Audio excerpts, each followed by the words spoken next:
बोपदेव घाट येथे एक धक्कादायक घटना घडली आहे. बोपदेव घाटात मित्रासोबत फिरायला गेलेल्या तरुणीवर तिघांनी बलात्कार केल्याची घटना उघडकीस आली आहे. या प्रकरणातील पीडित तरुणीवर ससून रुग्णालयात उपचार सुरू आहेत. या प्रकरणाबाबत पोलिसांनी माहिती दिली आहे. काल रात्री एक 21 वर्षाची मुलगी हे आपला मित्रांसोबत बोपदेव घाटाला गेली होती. हे लोक तिथे सरासरी 11च्या दरम्यान पोहोचले आहे रात्री. आणि त्यानंतर तिथे हे लोक बसून गप्पा वगैरे मारत होते. ते झाल्यानंतर त्या ठिकाणी 3 अनोळखी लोक आलेले आहेत आणि त्यांनी जे आहे या मुलगाला मारहाण केली आहे आणि मुलगीवर अतिप्रसंग केलेले आहे. या घटना झाल्यानंतर मुलाने आपले नातेवाईक आहे त्यांना माहिती दिली आणि हे लोक जे आहे ते नंतर दीनानाथ मंगेशकर हॉस्पिटल येथे गेले होते. तिथे हे मेडिको लिगल केस असल्यामुळे त्यांना ससूनमध्ये पाठविण्यात आले आणि ससूनमधून आम्हाला जे पोलिसला सरासरी 5 वाजता सकाळी हे माहिती मिळालेली आहे आणि त्यानंतर जे आहे ते आपले टीम ॲक्टिव्हेट झालेलं आहे आणि यांच्यामध्ये क्राईम ब्रांचचे 5 टीम आणि 5 DBचे 3 तात्काळ लावण्यात आलेलं आहे. तसंच यांच्यामध्ये फॉरेन्सिक डॉग स्क्वॉड आणि इतर जे सर्व रिक्वायर्ड टीम आहे त्यांनाही जे आहे ते पाचारण करण्यात आलेलं आहे आणि यांच्यामध्ये आपली वेगळे टीम जे आहे लोकांचे विचारपूस करण्याचे काम चालू केलेले आहे. आता प्राथमिक हे माहिती आहे आणि यांच्यामध्ये जसेही जे आहे काही प्रोग्रेस होतील त्यानंतर आपल्यासे माहिती जे आहे ते शेअर करण्यात येईल. सर, हा प्रकार आता आमचे जे टीम आहे ते वेगळे लोकांना जे आहे ते घेऊन त्यांना विचारपूस करत आहे. एक वेळ सर्व क्लिअर झाल्यानंतर जे आहे ते ताब्यात घेण्याने बाकी पुढच्या प्रोसेस सुरू होतील. किती लोक होते अत्याचार करणारे, मुळात किती लोक होते, काय ती माहिती मिळाली का?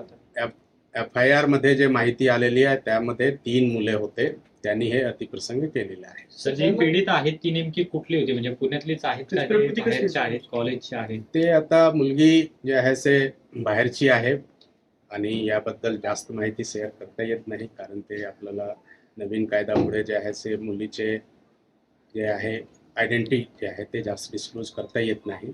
सर, हा नेमका प्रकार कसा घडला? हे कुठं बसले होते, आले तरी मारहाण केली, काय केली, नेमका प्रकार सविस्तर सांगा सर. काय हे बोपदेव घाटामध्ये एक जे आहे ते ग्राउंड सारखे आहे. तिथे जे आहे ते लोक नेहमी जातात हे वॉकिंग वगैरे करायला आणि अधूनमधून असं कपल जे आहे ते त्या ठिकाणी जातात. तर तसा गेलेमध्ये जे आहे ते 3 लोकांना ते दिसले असेल आणि त्यांनी जे आहे ते हे गैरकृत्य केलेले आहे. त्या आरोपी सोबत जो मित्र होता, त्या पीडित मुलीसोबत जो तिचा मित्र होता, आरोपीने त्याला मारहाण केली, समजा हा सर्व प्रकार घडत असताना तो मित्र कुठे होता? नाही, त्यांनाच त्याची मारहाण करून त्यांना जे आहे ते डांबून ठेवला होता आणि त्यानंतर इथे अतिप्रसंग डांबून ठेवतो म्हणजे सर काही कुठली खोली वगैरे आहे तिथे घेऊन? खोली नाही, तिथेच त्यांना त्यांचे शर्ट वगैरे हे करून बेल्ट हे करून बांधून ठेवलेलं आहे. पीडित सोबत एकच मुलगा होता, त्यांचे मित्र होता आणि ते दोघे तिकडे फिरायला गेले होते असं प्राथमिक माहिती आहे. पीडित आणि आरोपी यांची काय पूर्वी पीडित जे आहे ते आता कॉन्शियस आहे परंतु अजून ते ससूनला ऍडमिट आहे. त्यांचे स्टेटमेंट जे आहे ते आता घेण्यात आलेली आहे आणि आता स्टेटमेंटच्या आधारावर FIR दर्ज करण्याचा प्रोसेस चालू आहे. सर, मुलीला काही मारहाण वगैरे करण्यात आली? नाही, मुलीला मारहाणचे नाही आतापर्यंत माहिती आहे. मुलगाला मारहाण झालेली आहे थोडीफार, ते पण जास्त नाही, थोडीफार झालेली असं त्यांनी माहिती दिलेली आहे. पीडित आणि आरोपी यांचा पूर्वी कधी संपर्क किंवा काय असं? आरोपी अजूनही पूर्णपणे निष्पन्न झाला नाही. आपल्या टीम जे आहे ते वेगळे लोकांकडून विचारपूस करत आहे. अजून एक वेळ आरोपी निष्पन्न फुल्ली होतील त्यानंतर आपल्याला काही माहिती मिळतील. सर, किती वाजता सुमारास ते बोपदेव घाटाला गेले होते किंवा काय घटना त्या ठिकाणी?